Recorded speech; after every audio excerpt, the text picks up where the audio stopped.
इस आर्टिकल को पढ़ने से पहले यह देखिए कि यह किसने छापा है। दरअसल इसे ऑर्गेनाइजर मैगजीन ने छापा है।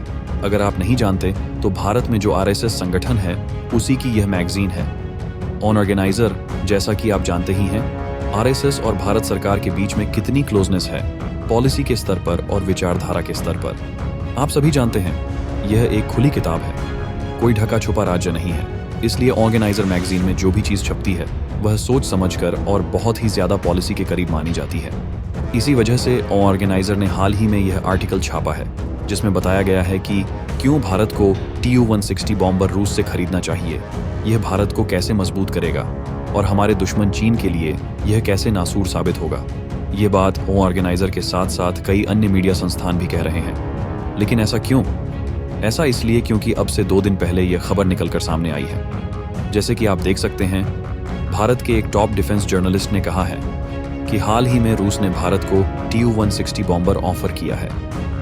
मैंने भी आपको बताया था कि ब्रिक्स समिट के दौरान ही यह ऑफर भारत को दिया गया था, अंडर द टेबल, यानी कि चुपचाप तरीके से भारत को ऑफर किया गया कि अगर आप चाहते हैं तो हमारा टॉप लेवल Tu-160M बॉम्बर, जो कि Tu-160 का एडवांस वर्जन है, एक नया वेरिएंट है, आप खरीद सकते हैं। ये चीन को काउंटर करने के लिए मददगार साबित होगा क्योंकि चीन के पास इस समय H सीरीज, खासकर H-20 बॉम्बर बहुत ज्यादा संख्या में है।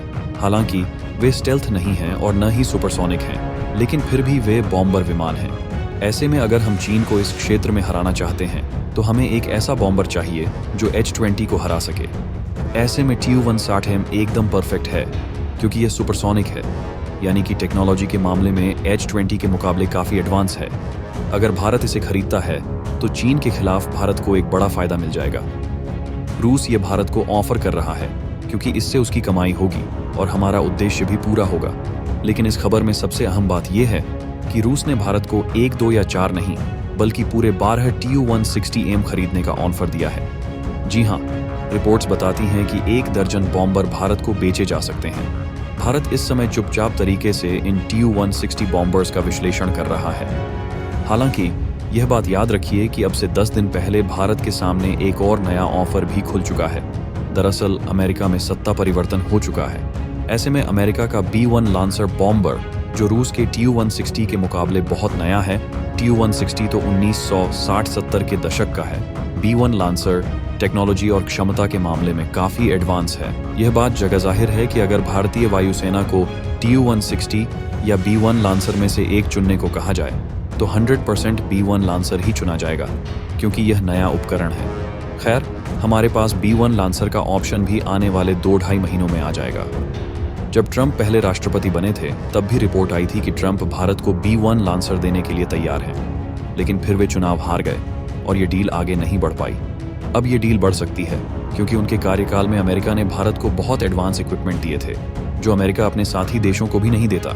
इसीलिए रिपोर्ट्स आ रही हैं कि भारत अभी इंतजार करेगा। फिलहाल भारत Tu-160 पर कोई फैसला नहीं लेगा, लेकिन एक बात तय है कि भारत अब बॉम्बर खरीदने जा रहा है और इस पर फैसला जल्द लिया जाएगा। चीन फिलहाल शांत है, लेकिन भविष्य में भी शांत रहेगा, इसकी कोई गारंटी नहीं है क्योंकि चीन धोखा देने में उस्ताद है। ऐसे में हमें हर स्थिति के लिए तैयार रहना होगा। हालांकि इस पूरे मामले पर आप क्या मानते हैं? क्या भारत को बॉम्बर खरीदना चाहिए या नहीं? और अगर खरीदना चाहिए तो Tu-160 या B-1 लांसर में से कौन सा बेहतर होगा?